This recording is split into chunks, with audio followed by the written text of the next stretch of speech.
नमस्कार, मैं हूं सौम्या माथुर और आप देख रहे हैं रिपब्लिक हरियाणा। हरियाणा में कालका और एलनाबाद सीट पर उपचुनाव होना है, लेकिन उसका शंखनाद अभी हुआ नहीं है, लेकिन उससे पहले ही चुनावी माहौल बनने लगा है। इसी कड़ी में कांग्रेस की प्रदेश अध्यक्ष कुमारी शैलजा ने एलनाबाद में जनसंपर्क अभियान चलाया और वहां पर मौजूद कार्यकर्ताओं की चुनाव को लेकर नबज टटोली। 12 गाँवों से भी ज्यादा गाँव में कुमारी शैलजा ने दौरा किया और अभय के इस्तीफे पर इस मौके पर कुमारी शैलजा ने तंज कसा, उपचुनाव में जीत का दावा किया, किसान आंदोलन पर भी अपनी बात रखी। शैलजा ने कार्यकर्ताओं संग भी उपचुनाव को लेकर फीडबैक लिया। पिछले चुनाव में कांग्रेस के उम्मीदवार रहे भरत सिंह बेनीवाल भी इस मौके पर उनके साथ मौजूद थे। इससे पहले शैलजा कालका हलके में भी जा चुकी हैं। अभय सिंह चौटाला पहले ही एलनाबाद और कालका में जनसंपर्क अभियान चला चुके हैं, जबकि किसान आंदोलन के चलते अभी तक भाजपा और जजपा के नेता दोनों ही हलकों में नहीं आए हैं। दरअसल किसान आंदोलन के समर्थन में 27 जनवरी 2021 को एलनाबाद विधानसभा क्षेत्र से अभय सिंह चौटाला ने इस्तीफा दे दिया था। वहीं फरवरी माह में हिमाचल की एक अदालत की ओर से किसी केस में कालका के विधायक प्रदीप चौधरी को दोषी करार दिए जाने के बाद विधानसभा के अध्यक्ष ज्ञानचंद गुप्ता ने उनकी विधानसभा सदस्यता रद्द कर दी थी। चुनाव आयोग की नियमावली के अनुसार किसी भी सीट के खाली हो जाने पर 6 महीने की अवधि में चुनाव करवाया जाना जरूरी है। पहले बंगाल और अन्य राज्यों के विधानसभा चुनावों के साथ ही उपचुनाव करवाए जाने की उम्मीद लगाई जा रही थी, पर जिस तरह से किसान आंदोलन को लेकर हरियाणा में माहौल बना हुआ है, उसे देखते हुए चुनाव जुलाई माह में हो सकते हैं। क्योंकि किसान आंदोलन लगातार जारी है, माहौल असमंजसपूर्ण बना हुआ है। कई गांवों में तो भाजपा और जजपा के नेताओं का विरोध भी हुआ है। ऐसे में अभी तक जमीनी स्तर पर फीडबैक लेने के लिए दोनों दलों के नेता बच रहे हैं। हालांकि पिछले दिनों जजपा के राष्ट्रीय अध्यक्ष डॉक्टर अजय सिंह चौटाला ने सिरसा में अपने आवास पर एलनाबाद के कार्यकर्ताओं के साथ बैठक की थी। अब कांग्रेस प्रदेशाध्यक्ष की ओर से एलनाबाद में जनसंपर्क अभियान को लेकर भी आने वाले दिनों में सियासत तेज हो रही है। हरियाणा गठन के बाद ही कालका और एलनाबाद विधानसभा क्षेत्र अस्तित्व में आए हैं। एलनाबाद में अब तक 13 सामान्य और 2 उपचुनाव हुए हैं। 11 बार चौधरी देवीलाल और चौधरी ओम प्रकाश चौटाला के नेतृत्व वाले राजनीतिक दलों ने जीत दर्ज की है। 3 बार कांग्रेस को, जबकि 1 बार विशाल हरियाणा पार्टी को जीत मिली है। इस सीट पर 1977, 1982 और 1987 में लगातार भागीराम जीतकर हैट्रिक लगा चुके हैं। तो साल 2010 के उपचुनाव, 2014 और 2019 के सामान्य चुनाव में जीतकर अभय सिंह चौटाला जीत की हैट्रिक लगा चुके हैं। 1996 से लेकर 2019 तक हुए 7 चुनावों में इनेलो को जीत मिली है। इसी प्रकार से कालका में अब तक 13 सामान्य तो 1 उपचुनाव हुआ है।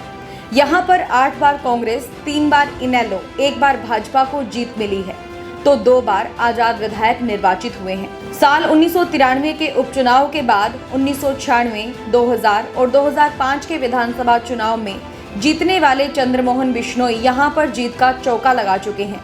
कांग्रेस एलनाबाद विधानसभा सीट पर साल 1967, 1972 और 1991 में जीत दर्ज कर चुकी है। इसके अलावा 2014 और 2019 के चुनावों को छोड़कर कांग्रेस यहां मुख्य मुकाबले में रही है। हालांकि 2014 और 2019 के चुनावों में भाजपा दूसरे स्थान पर रही, जबकि कांग्रेस तीसरे स्थान पर खिसक गई थी। कुमारी शैलजा ने आज एलनाबाद में न केवल मुद्दों और मसलों की बात की, बल्कि सरकार पर तीखे हमले भी बोले। जो ये उपचुनाव आ गया है, ये एक मौका है जो जहां एक और सरकार को उसकी सही जगह दिखाएंगे, दूसरी ओर जो ये उपचुनाव हुआ है ये किस स्थिति में हुआ है और क्यों हो रहा है, असलियत वो भी बतानी चाहिए, इसका फायदा किसको हो रहा है। और ये उपचुनाव क्या निजी राजनीति के कारण किया जा रहा है, इसमें लोगों का क्या हित है, किसान मजदूर का क्या हित।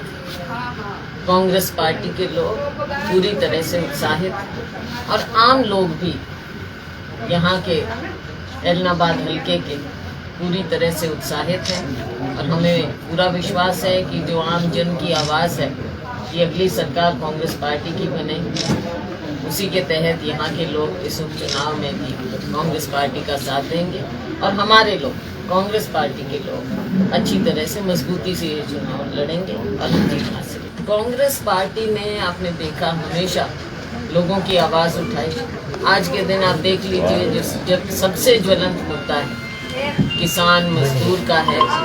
आज मंडियों में बुरा हाल है। हम नौजवान की बात करें, युवाओं के रोजगार की बात है, जिस तरह से निजीकरण होता जा रहा है और लोगों को बरगलाया जा रहा है हमारे युवाओं को कि आपको 75% आरक्षण मिलेगा नौकरियों में। नौकरियां हैं नहीं, उद्योग यहाँ से पलायन कर रहे हैं। कौन सी नौकरियां, सरकारी नौकरियों का बुरा हाल है। जहाँ पर इस सरकार का कंट्रोल था वहाँ भी नौकरियां नहीं मिल रही। तरह तरह के मुद्दे। गरीब आदमी की हम बात करें, गरीब आदमी को बरगलाने की कोशिश की जाती। यहाँ पर मुझे पता चला जहाँ हम बैठे, यहाँ पानी की, नहरी पानी की कितनी किल्लत है। अब नरमे की बिजाई होने जा रही, नहरी पानी मिल नहीं रहा। और स्कूलों में, सरकारी स्कूलों में कौन बच्चे जाते हैं? जो आम परिवारों के बच्चे, गरीब परिवारों के बच्चे, वो सरकारी स्कूलों में जाते हैं। जो हमने मिड डे मील और सहूलियत देने की बात की देते थे, आज स्कूल बंद होते जा रहे हैं। तो गरीब लोगों के बच्चे कहाँ जाएंगे? ना मिड डे मील ढंग से होती है, स्कूलों का वैसे भी बुरा हाल है। तो आप देखते हैं कि चारों ओर कहाँ कुछ जाता है, जमीन पर कुछ मिला नहीं।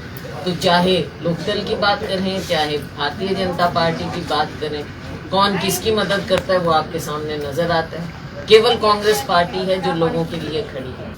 गांवों के हालात तो लोगों की ज़बानी आ रही है। हमारे से जो बात करते हैं और जो लोग, मुझे पूरा विश्वास है कि मीडिया से भी करते होंगे, लोगों के आज जो दर्द है, जो पीड़ा है, गरीब से गरीब आदमी, किसान, मजदूर, हमारा नौजवान, चाहे मिडिल क्लास है, चाहे गरीब आदमी, सारे दुखी हैं। एक वर्ग भी ऐसा नहीं है जो सुखी। यहाँ पर खास करके हमारे यहाँ जिस क्षेत्र में हम बैठे हैं, इनकी सूद लेने वाला ही कोई नहीं। और भारतीय जनता पार्टी को तो आम लोगों से कुछ लेना देना नहीं। जब चुनाव जीत कर चले जाते हैं उसके बाद पूछते नहीं है सरकार क्या कर रही है, कौन किस। विधायक दुखी होते हैं इनके, मंत्री दुखी होते हैं इनके। और जिन विधायक को आपने यहाँ से चुनकर भेजा था, यहाँ के एलनाबाद के लोगों ने, उन्होंने इस्तीफा दे दिया। किस बात के लिए मुद्दा था किसानों का, उनके बीच में जाएं, उनकी बात उठाएं, सदन में उनकी बात उठाएं, विधानसभा में उनकी आवाज़ उठाते हैं, लेकिन वो बात तो सारी खत्म कर दी, इस्तीफा दे दी। Bureau report, Republic Haryana.